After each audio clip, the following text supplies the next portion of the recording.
Hi, and welcome to Advocacy for Child Justice Children's Corner.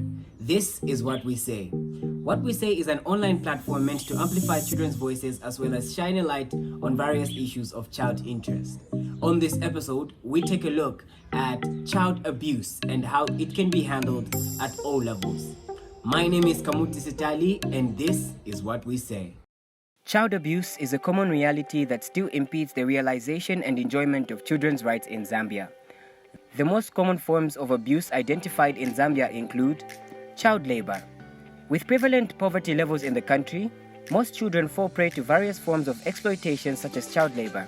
Some impoverished families send children on the streets to either work, vend, and beg, among many other things, a situation that makes children vulnerable to other forms of abuse. Sexual abuse. Sexual abuse is another common form of child abuse in Zambia. Children face a lot of sexual violence such as defilement, sodomy, exposure to pornographic material, sexual name-calling, among many others. Child sexual abuse is a crime that is punishable by law. For example, defilement has a minimum jail sentence of 15 years to a maximum of life imprisonment. Defilement has proven to be the most common form of child sexual abuse, with over 540 cases reported in the first quarter of 2022. Corporal punishment. Corporal punishment is unlawful in Zambia as it was banned in 2003. However, many children in Zambia still suffer from this form of abuse, with abusers using the defense of discipline to justify their actions. Most Zambian schools and homes still employ corporal punishment. Traditional practice. Some traditional practices are enablers of child abuse. Cultural rites and initiation ceremonies are grounds for child abuse in Zambia. Child marriage is a common practice that breeds a lot of child rights violations as it makes children vulnerable to various forms of exploitations. Research has shown that child abuse is still incredibly high in Zambia and that most child abuse cases go unreported. It is important that communities together with government and other stakeholders join hands to fight child abuse in the country. Community members should report all kinds of child abuse to the police stations to prevent further offending. The protection of children in the country is everyone's responsibility. Therefore, it is important for everyone to take keen interest in matters of child protection. My name is Agnes. I want to share how I feel we can curb or rather address child abuse on a household level. So firstly, it should start with us children being aware of our rights.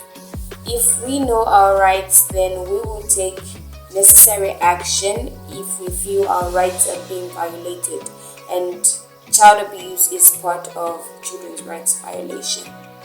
Secondly, I think parents should also be aware of children's rights so that they know the boundaries not to cross in terms of how they treat, talk, or make children do things for them. Then it should be that parents and children should have that mutual relationship so that a child can be able to tell the parent saying, please, this time, you're not supposed to do this, I am a child.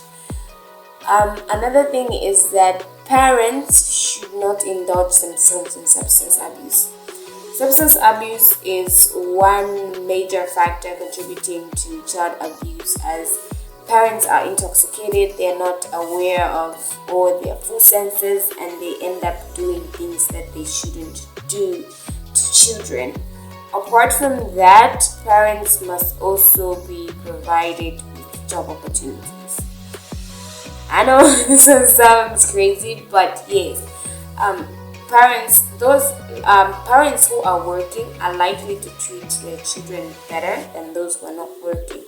Those who are not working always have that anger in them, that feeling that they are not able to provide for their children, for their families, and so they end up venting their frustrations on their children, and in the end they end up abusing them.